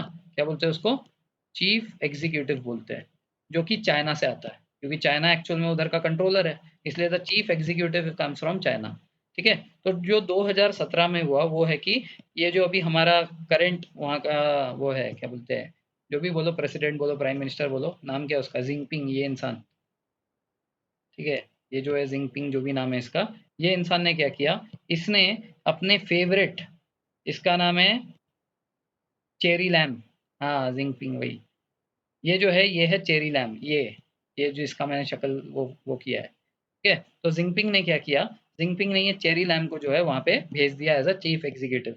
और ये वही करती है जो ये भाई साहब कहते हैं, जिसके साथ ये हाथ मिला रही है, वो जो भी कहता है ये मानती है, ऑप्शन भी नहीं है उसके पास, नहीं मानेगी तो गायब हो जाएगी वो अगले दिन, ठीक है ना। इंडिया में क्या है, इंडिया में हवाई चप्पल पहनने वाला इंसान हवाई जहाज में उड़ने वाले इंसान के ऊपर कमेंट कर सकता है, चाइना में करो अगले दिन गायब हो जाओगे आप, ठीक है ना। बेसिकली क्या है, यहाँ पे इसके पास कोई फ्रीडम नहीं है, ये सिर्फ नाम के लिए जा रही है, इसको चलाने वाला ये है, ठीक है ना। ये लेडी दिख रहा है ना यार, चेहरे से तो क्लियर समझ में आ रहा है। तो she became the chief executive over there, ठीक है। और वो आज भी उधर है, she is still over there, ठीक है। बट क्या है कि इसने आते ही वहाँ के कानून में बहुत सारे चेंज कर दिए, ठीक है। She made a lot of change over there, क्या क्या चेंज किया बताता हूँ मैं। तो इसकी वजह से क्या है कि 2017 में फिर से रिवॉल्ट हो रहा था। तो एक्चुअल में फ़हीम आपके बैच को जब पढ़ाया था ना सर ने, वो 2017 था शायद, देखो 2 साल पहले पढ़ाया होगा, 2-3 साल पहले, ठीक है? 2007 के आसपास ये टॉपिक बहुत ही ज़्यादा न्यूज़ में था, तभी कपिल सर ने इसकी क्लास ली होगी। तो आपको बेसिकली 2017 तक का पता है, बट ये 2018-19 में और भी कुछ केसेस हुए वहाँ पे, ठीक है ना? सब देखो, ये समझ में आया? तो ये जो है, ये चैरी लैम, इसका रोल मैं आगे बताता हूँ, इसने क्या-क्या चेंज किया। ये चैरी लैम, जो कि वहाँ की चीफ एग्जीक्यूटिव है, ये आने की वजह से 2017 में वहाँ पे प्रोटेस्ट होने लगे थे। बिकॉज़ हांगकांग नहीं चाहता था कि यहाँ पे जिनपिंग का कोई इंसान वहाँ पे आके हमारे ऊपर रूल करे, ठीक है? अब देखो 2018 की बात है ये, 2018 में क्या हुआ? तो ये जो है, ये जो लड़का दिख रहा है इधर, इसका नाम है चैंग टोंग काय, ठीक है? इसका नाम क्या है? चैंग टोंग काय, ठीक है? यहाँ पे देखो स्पेलिंग दिया है इसमें, चैंग टोंग काय। 2017 में बैच स्टार्ट नहीं हुई थी? अरे हो गई थी ना, 2017 18 में हुआ था। हाँ ठीक है, ये दिसंबर में हुआ था एक्चुअल में, ये जो कहानी है ना, ये दिसंबर की है। तो उस टाइम पे ये न्यूज़ में बहुत ज़्यादा था, ठीक है, 2017 में। तो इसलिए 2018 में भी इसका प्रोटेस्ट चल रहा था, और 18 में इसका भी प्रोटेस्ट चल रहा था, ये जो मैं बताने वाला हूँ, ठीक है ना? तो इसके वजह से कंबाइंड इफेक्ट आपको बताया होगा। तो हुआ क्या था, ये जो है चैंग कई टोंग, ठीक है, नहीं चैंग टोंग काई जो भी नाम है इसका, ये क्या है, ये अपने गर्लफ्रेंड को, ये दिख रहा है पिक्चर में, ये अपने गर्लफ्रेंड को घुमाने के लिए हांगकांग से ताइवान लेके गया, ठीक है ना? मतलब यहाँ पे जो अपन गोवा नहीं जाते, गोवा जाने से पहले 5 बार बताना पड़ता है, घर में प्लान बनाया तो वो महाभारत हो जाती है। ये बंदा जो है अपने गर्लफ्रेंड को घुमाने के लिए हांगकांग से किधर लेके गया, ताइवान में लेके गया, ठीक है ना? अब ताइवान में गया तो गया, कोई दिक्कत नहीं, घूम कर आ जाता, कोई प्रॉब्लम नहीं, और वहां पे जाके जो है उसने उसका गेम बजा दिया, ठीक है ना? उसका मर्डर कर दिया उधर उसने, ठीक है? अब यहाँ से प्रॉब्लम हो गई। क्या हुआ, ये उसको ताइवान घुमाने के लिए लेके गया, वहाँ पे होटल वगैरह में थे, होटल में इनका झगड़ा हो गया, एंड झगड़ा होने के बाद उसकी कहानी पढ़ लेना क्यों हुआ, that is not the case, ठीक है? केस क्या है कि वहाँ के होटल में झगड़ा होने के बाद इसने उसको मार दिया, ठीक है ना? उसका गला दबा के उसको मार दिया, और उसका जो है सूटकेस में भर के, ठीक है, उसी के सूटकेस में उसकी लाश को पैक करके उधर ही वो कोई नदी या तालाब में जाकर फेंक के अपने कंट्री वापस आ गया, हांगकांग वापस आ गया। अब क्या है कि ताइवान की पुलिस ने जब इसका इन्वेस्टिगेशन किया, तो हांगकांग को बोला कि ये लो तुम्हारे कंट्री मैन का बॉडी है, तुम बॉडी लेके जाओ, और क्योंकि ये मर्डर हमारे कंट्री में हुआ है, इसलिए ये जो क्रिमिनल है चांग टोंग काई, इसको आप ताइवान के हवाले करो, ठीक है ना? The he has committed the crime in Taiwan, hence he should be tried in the court of Taiwan. इसलिए बोला हांगकांग को कि आप जो है इस क्रिमिनल को हमारे हवाले करो। अब प्रॉब्लम क्या हो गई, प्रॉब्लम ये हो गई कि हांगकांग में तब तक ऐसा कोई कानून ही नहीं था कि कोई क्रिमिनल अगर बाहर कोई क्राइम करके आए तो उसको फिर से उस कंट्री में भेजने का कोई कानून ही नहीं था, ठीक है? So there was no law so that this criminal can be tried over there. तो इसका फुल फुल प्लान मर्डर था ये, ठीक है? क्योंकि देखो हांगकांग में ना, हांगकांग में इसके खिलाफ कोई कार्रवाई नहीं हो पाई, सिवाय इसके कि इसकी जो गर्लफ्रेंड थी ये बहुत ही अमीर थी, ठीक है? वैसे ये गर्लफ्रेंड उसकी 20 साल की थी और ये 19 साल का था उस टाइम पे, तो ये बहुत ही अमीर है। ये आईफ़ोन वगैरह के साथ वो सेल्फी वगैरह खिंचाती रहती थी, उसके फ़ोटोज़ ऐसे ही मिलेंगे आपको। तो ये बहुत अमीर थी, तो इसके जो भी बिलॉन्गिंग्स थे ये सब उसको चोरी करके लेके आया था। तो हांगकांग में इसके ऊपर मर्डर के चार्जेस नहीं लगे, सिर्फ़ चोरी के चार्जेस लगे, क्योंकि वो हांगकांग में वापस लेके आया उन चोरी किए हुए सामान को। तो ये बेसिकली यहाँ पे बच गया। बेसिकली यहाँ पे कानून में चेंज की फिर बात उठने लगी कि कानून में चेंज होना चाहिए, वरना हम लोग जो है क्रिमिनल को ताइवान नहीं भेज पा रहे, तो जस्टिस नहीं हो रहा है। तो क्या हुआ, अब चीफ एग्जीक्यूटिव कौन है? चीफ एग्जीक्यूटिव है वो चेरी लॉन्ग। चेरी लॉन्ग ने क्या किया, चेरी लॉन्ग ने बोला कि ठीक है, अब कानून में बदलाव होगा। कानून में क्या अमेंडमेंट करवाया, कानून में अब 2 अमेंडमेंट करवाए। बोला कि हांगकांग में जो भी क्रिमिनल्स होंगे, इसने जिस भी स्टेट के खिलाफ कोई भी एक्शन लिया है, जैसे मान लेते हैं अगर ताइवान के खिलाफ कुछ किया है तो ताइवान भेज दिया जाएगा। अगर चाइना के खिलाफ कुछ किया है तो चाइना भी भेज दिया जाएगा। ठीक है ना? ये हो गई प्रॉब्लम। क्यों? क्योंकि हांगकांग के बुक्स में बहुत सारे जगह पे चाइना की हटाई मारी गई है। ठीक है? चाइना के ऊपर जो है फुल्ली ऐसे चीज़ें बताए गए हैं जो कि चाइना के खिलाफ है, एंटी चाइना है। ठीक है ना? तो ये लॉ पास होने से तुरंत 3 दिन के अंदर ऐसे 5 बुक सेलर्स को, कुछ नहीं सिर्फ सेलर्स थे ये लोग, इन्होंने प्रिंट भी नहीं किया था, ये सिर्फ बुक बेचने वाले थे। तो 5 बुक सेलर को तुरंत जो है चाइना में पेशी की गई, चाइना के कोर्ट में भेज दिया, क्योंकि इन्होंने ऐसे बुक बेचे जिसमें एंटी चाइना चीज़ें लिखी गई है। और वहाँ पे तो कुछ नहीं होता है चाइना में, पता है? चाइना में बेसिकली एक दिन लाओ, जेल में जाओ, फांसी की सज़ा सुनाएंगे, अगले दिन लटक जाओगे, खत्म। वहाँ पे चीज़ें 2 दिन में क्लोज हो जाती है। ठीक है ना। तो 3 दिन के अंदर, इस कानून के पास करने के 3 दिन के अंदर वहाँ पे 5 बुक सेलर्स को चाइना ले जाके सीधा 2 दिन के अंदर एग्जीक्यूट कर दिया, मार दिया। ठीक है ना। तो यहाँ पे अब जो हांगकांग वाले ये तो बोले कि यार ये तो गलत बात है, अब ऐसे कुछ भी हम करेंगे चाइना के खिलाफ तो सीधा पकड़ के लेके चली जाएंगी वहाँ पे। हाँ, अपना बताता है बट वहाँ पे अलग कानून चलता है, ठीक है? क्योंकि दोनों जो है ताइवान और चाइना, बताया तो था कि अपना मानता तो है, बट ताइवान में कानून तो अलग ही चलता है ना, वहाँ पे सब कुछ अलग है, प्रेसिडेंट अलग है, प्राइम मिनिस्टर अलग है, सब अलग है, ठीक है ना? तो क्या हुआ कि इस लड़के के वजह से पूरी हांगकांग के पब्लिक को जो है डर लगने लगा, क्योंकि अभी हम लोग कुछ भी बोलेंगे चाइना के खिलाफ तो सीधा चाइना भेज दिया जाएगा एंड वहाँ पे कुछ कार्रवाई नहीं होती, इंडिया की तरह नहीं है कि कार्रवाई आज स्टार्ट हुई तो 4-5 साल बाद चलेगी और फिर सजा मिलेगी, नहीं, 2 दिन में मार देते उधर। अरे सेम कंट्री में लिखिए, मतलब क्या, हांगकांग के जो लोग हैं वो लोग अपने आप को फ्री मानते हैं, they are not under China, ऐसा वहाँ के लोगों को लगता है। कानूनन तरीके से चाइना के अंडर में है, बट हांगकांग के लोग चाइना को पसंद नहीं करते क्योंकि वहाँ पे कोई फ्रीडम नहीं है। अब यहाँ पे फ्रीडम होने के कारण वो लोग कुछ भी बोल सकते हैं, ठीक है ना, चाइना के खिलाफ भी कुछ भी बोल सकते हैं क्योंकि कोई कानून ही नहीं है कि उनको जो है चाइना ले आके प्रोसिक्यूट किया जाएगा, ठीक है ना। बट ये चेरी लाम ने ऐसा कानून बनाने के बाद वहाँ के जो लोग हैं और भड़क गए और इसके ऊपर प्रोटेस्ट होने लगा। तो इसके लिए जो है न्यूज़ में बहुत ज़्यादा रहता है आजकल भी, क्योंकि ये केस खत्म नहीं हुआ, क्योंकि अभी भी चेरी लाम वहाँ पे है, she is still the chief executive over there. आई बात समझ में? तो ये अमेंडमेंट एक्ट जो है 2019 में फाइनली पास हुआ एंड 2019 में जो है स्टेट ऑफ चाइना के ऊपर वहाँ पे कोई भी कुछ भी बोलेगा तो सीधे उनको जो है डेथ सेंटेंस मिल जाएगा। And that is what the whole protest is going on right now. यहाँ तक सब कुछ क्लियर है क्या? कोई डाउट किसी को? अब देखो, अब वहाँ के लोग भी समझ गए हैं, यूएस भी समझ गया है, वहाँ के जो कंपनीज़ है, जो हांगकांग में है, वो कंपनीज़ भी समझ गई है कि अब जो है भई हमारा कुछ नहीं हो सकता, चाइना हमको फुल्ली दबाने वाला है। China is going to press now, ठीक है ना? अब देखो क्या है, यूएस खुद भी ये हांगकांग के सपोर्ट में था, ठीक है ना? यूएस चाहता था कि हांगकांग जो है ये एक सेपरेट एंटिटी रहे, क्योंकि यूएस के बहुत सारे कंपनीज़ काम करते हैं हांगकांग में। तो यूएस जो है ये खुद चाहता है कि हांगकांग एक सेपरेट कंट्री रहे एंड इसके वजह से क्या है, क्योंकि वो हांगकांग को फेवर करता है, इसलिए क्या है कि हांगकांग से अगर कोई भी सामान यूएस जाता है ना, if some product is imported in US from coming from Hong, अगर हांगकांग से कुछ भी एक्सपोर्ट हुआ यूएस में गया तो उनके ऊपर टैक्सेस बहुत कम लगते हैं, ठीक है ना, इनको बहुत सारा बेनिफिट देता है यूएस, बहुत ही कम रेट पे जो है उनको कस्टम ड्यूटी भरना पड़ता है, ठीक है ना। तो ये जो है ये हांगकांग उनको मतलब यूएस हांगकांग को दिया करता था। पता है इसका भी फ़ायदा चाइना उठाता था, क्योंकि देखो चाइना और हांगकांग ऑलमोस्ट ऑलमोस्ट सेम जगह पे है। हांगकांग से यूएस में जा रहा है सस्ते में, चाइना से यूएस जा रहा है महँगे में, ठीक है ना, डिस्काउंट मिलता था, यस राइट। तो यूएस में जब हांगकांग से गया तो सस्ता गया, चाइना से गया तो महँगा गया। अब चाइना क्या करती थी, चाइना अपने प्रोडक्ट्स को हांगकांग में भेज देती थी और हांगकांग से यूएस में जाता था। यूएस जानती थी ये बात को बट वो कुछ बोलते नहीं थे, क्योंकि क्या है, हांगकांग के वो अगर वो राइट्स खत्म कर देंगे तो उनका सपोर्ट हट जाएगा, इसलिए क्योंकि वो इतना सपोर्ट देते थे इसलिए उन्होंने कभी कुछ बोला नहीं। बट क्या है, अभी यूएस को भी समझ में आ गया कि भाई कुछ नहीं हो सकता, हांगकांग जो है अब चाइना हड़पने ही वाला है।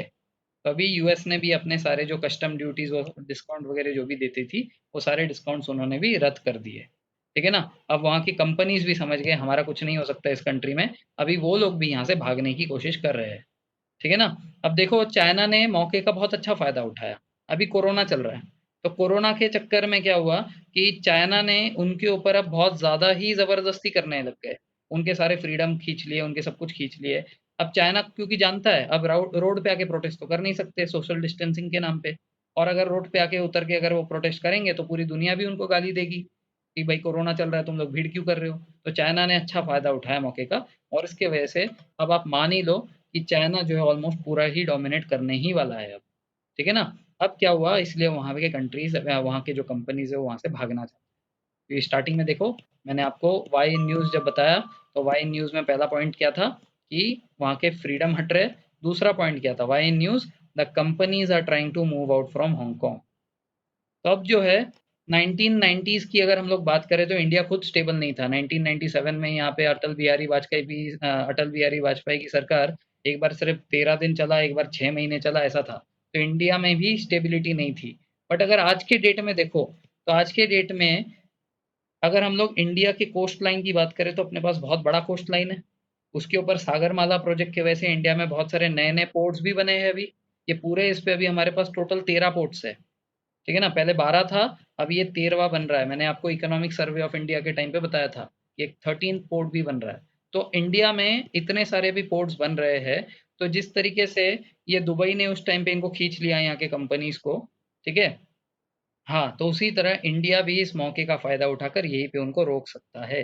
तो इंडिया के पास एक बहुत ही बड़ा फ़ायदा है इस समय, ठीक है? और देखो दूसरी चीज़ ये कि जब इंडिया ने यहाँ पे एब्रोगेशन ऑफ 360 किया 370 किया, तो चाइना को सब कुछ बताया था इंडिया ने। इंडिया ने पूरी ब्रीफिंग दी पाकिस्तान को भी और चाइना को भी कि हम क्या कर रहे हैं। और दोनों देश को बोला देखो भई ये हमारा इंटरनल मैटर है। ठीक है, this is our internal matter, so you do not interfere in this, but क्योंकि तुम हमारे पड़ोसी हो इसलिए हम लोग तुम्हें सब कुछ बता रहे हैं। ठीक है, तो 370 एब्रोगेशन में इंडिया ने चाइना को और पाकिस्तान को दोनों को ब्रीफिंग दी थी, और खासकर चाइना को बोला था कि तुम इंटरफेयर बिल्कुल मत करना। पाकिस्तान को तो क्या बोल के भी सुनते नहीं है, वो करने ही वाले, बट चाइना को बोला तुम लोग इंटरफेयर मत करना। चाइना भी शांत हो गया था। क्यों? आज समझ में आ रहा है क्यों। क्योंकि आज वो हांगकांग के ऊपर जब ये रिस्ट्रिक्शंस हटाने की बात कर रहा है 2047 में, तो फुल्ली हटाएगा अभी, लेकिन वो धीरे धीरे हटाने की बात जो कर रहा है, तो चाइना ने भी इंडिया को पूरी ब्रीफिंग दी, बोला कि हम भी जो है वहाँ पे अब वो एब्रोगेशन करने वाले हैं। तुम्हारे 370 के टाइम पे हमने कुछ नहीं बोला, तो हम लोग जब हांगकांग से हटाएंगे तुम भी कुछ मत बोलना। तो इसलिए इंडिया भी शांत बैठा हुआ है। इंडिया भी इस मैटर को लेके चाइना के ऊपर कुछ नहीं प्रेशर बना पा रहा। ठीक है, इसलिए आपने इंडिया में न्यूज़ में नहीं सुना होगा इसके बारे में ज़्यादा, because India can not make much pressure. But ये अच्छा ही है हमारे लिए, this is something good for us. क्योंकि क्या है, वो लोग इधर प्रेशर बनाएँगे, यहाँ से कंपनीज़ भागेगी, यहाँ से कंपनीज़ भागेगी तो इंडिया के पास अच्छा मौका है उनको अपने पास लेने का। आई बात समझ में? तो अच्छा है, उनको जितना मारे उतना अपने लिए अच्छा है। वहाँ से कंपनीज़ भागेगी, हमारे पास आ पाएगी। बट करंट सिचुएशन ये है कि ये लोग यहाँ पे हांगकांग से भागकर इंडिया नहीं आ रहे हैं। ठीक है ना? ये लोग जो है आधे-तर जो है अभी यहाँ पे वियतनाम में चले गए। ये वियतनाम है, ठीक है? तो ये आधे-तर जो है वियतनाम में चले गए। अब कुछ-कुछ बची हुई है जिसकी देखो यूएस बेस्ड कंपनीज़ तो बात कर रही है कि वो इंडिया आएगी। तो यूएस बेस्ड कंपनी भी अगर इंडिया आ पाई तो हमारे लिए अच्छा होगा।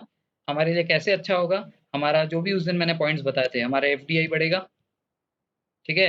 हमारा जीडीपी बढ़ेगा, एम्प्लॉयमेंट बढ़ेगा, ठीक है? ये सब में इंक्रीज़ होगा, एक्सपोर्ट्स बढ़ेगा, और हमारे कंट्री में रेट्स जो है, क्योंकि इंडिया में ही मैन्युफैक्चर होगा, इसलिए हमारे यहाँ पे हमारे पब्लिक के लिए रेट्स घटेंगे। तो हमारे पास बहुत सारा फ़ायदा है, एंड जिससे हम लोग जो है कुछ ही समय के अंदर इंडिया की इकोनॉमी को काफ़ी ऊपर ले जा पाएँगे, ये सब करने से। दुबई के लोग इतने रिच क्यों होते हैं? अभी तो बताया था पूरा कि वहाँ के लोग कैसे भाग गए थे, वहाँ पे कंपनीज़ कैसी बनी। ठीक है? Is this clear? तो इससे हमारा जो आज का टॉपिक है ये हो गया खत्म। कोई डाउट है तो आप पूछ सकते हो। समझ में आया पूरा मैटर क्या है? What is the whole topic about? Is the whole thing clear?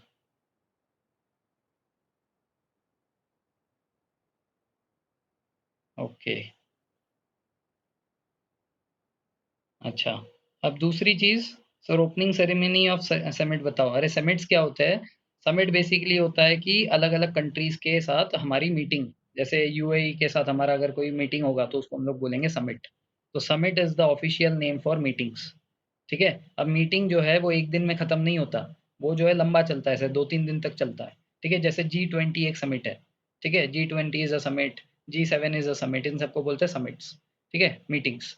तो क्या है कि जब भी ये समिट शुरुआत होती है, उस दिन होता है उसका ओपनिंग सेरेमनी, ठीक है?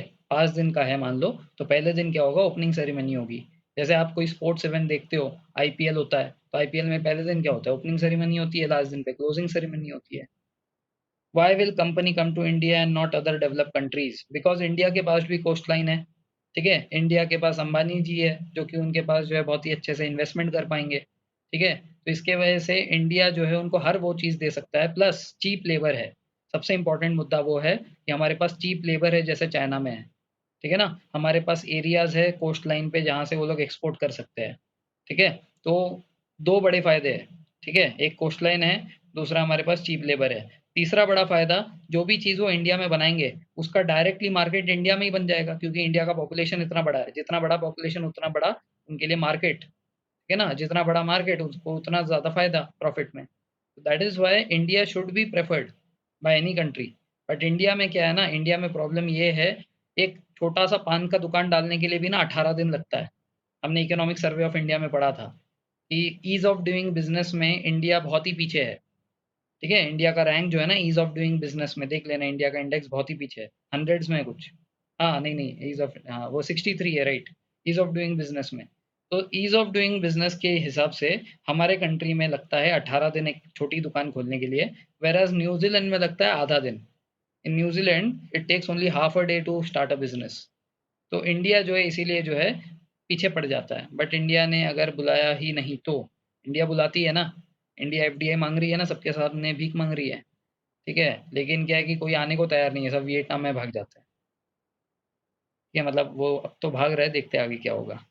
सर लेकिन वो कोरोना में तो कोई मूवमेंट नहीं करेगा ना, क्यों नहीं करेगा? Why will they not do any movement during corona? Sea के रूट पे क्या जाने के लिए पाबंदी लग रखी है क्या? Why more and more companies are going to Vietnam and other South Asian countries? देखो साउथ एशियन कंट्रीज में जो एक है सबसे बड़ा एडवांटेज उनका ये है कि वो लोग एक ग्रुप है, they are a group of countries, Asian जिसका नाम है, 10 कंट्रीज है उसके अंदर। और एशियन कंट्री को जो है यूएस की डायरेक्ट फंडिंग आती है, वो लोग डायरेक्ट टैली है यूएस के। ठीक है ना, क्योंकि अब देखो इंडिया में फंडिंग भी बंद हो गया है, यूएस ने अभी लास्ट ईयर ही आपने देखा होगा, ये यूएस ने इंडिया को फंड करना भी बंद कर दिया है। एशियन कंट्रीज को उनका डायरेक्ट सपोर्ट मिलता है, इसी के वजह से, और प्लस वियतनाम उनके लिए पास है हांगकांग से जाने के लिए। ठीक है ना, तो इसके वजह से, और सी कोस्ट पे भी है, वहाँ से मेन ट्रेडिंग हो सकती है। सारे 10 कंट्रीज जो एशियन के पार्ट है वहाँ पे बहुत ही सस्ते में बेच सकते हो चीज़ों को, ज़्यादा इम्पोर्ट ड्यूटी नहीं लगता उन 10 कंट्रीज के बीच में। तो बहुत सारे एडवांटेजेस है उधर, जिसके वजह से ज़्यादा प्रेफरेबल है इंडिया से। ठीक है, बट इंडिया को ऐसे चीज़ें करने चाहिए जिससे हम लोग उनके लिए प्रेफरेबल बना दे। ठीक है ना, India have to work on such kind of things so that we can make them more preferable. ठीक है, एनी मोर डाउट? इंडिया का इतना कम क्यों है? इकोनॉमिक सर्वे ऑफ इंडिया पढ़ो, समझ में आ जाएगा आपको। ठीक है, इकोनॉमिक सर्वे ऑफ इंडिया का रिपोर्ट भेजा था मैंने एक बार ग्रुप पे, तब शायद अपने, मतलब आप आ नहीं रहे थे उस टाइम पे। इकोनॉमिक सर्वे हमने मार्च में पढ़ा था ना।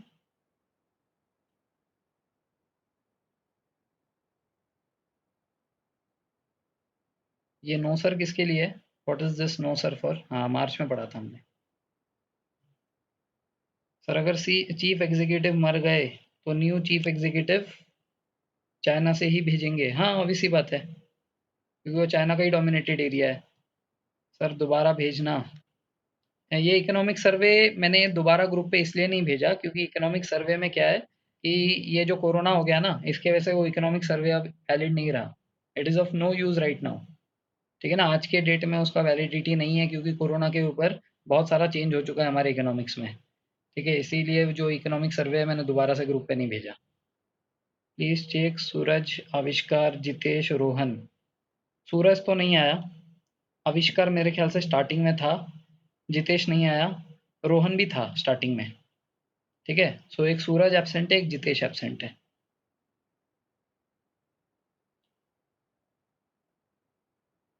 Any more doubts anyone? Sir Hong Kong के लोग क्यों नहीं बोलते कुछ? अरे बोलते तो है, प्रोटेस्ट कर तो रहे, वो लोग सुन कौन रहा है उनका? अटेंडेंस सर ने ले लिया। ठीक है, ओके, चलो, धन्यवाद, मिलते हैं फिर कल। सर बहुत इंपॉर्टेंट टॉपिक रहेगा, कल मिस मत करना क्लास, ठीक है? सर यस यस बोलो। सर चाइना ने फिर स्टार्टिंग से ही उनको फ्रीडम क्यों दिया सर? क्योंकि पैसे मिले उनको ब्रिटिश से। अच्छा प्लीज वेट।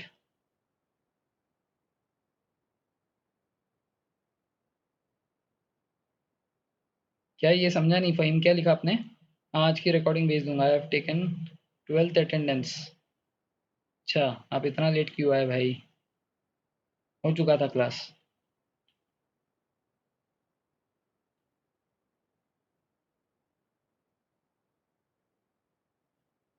चलो धन्यवाद।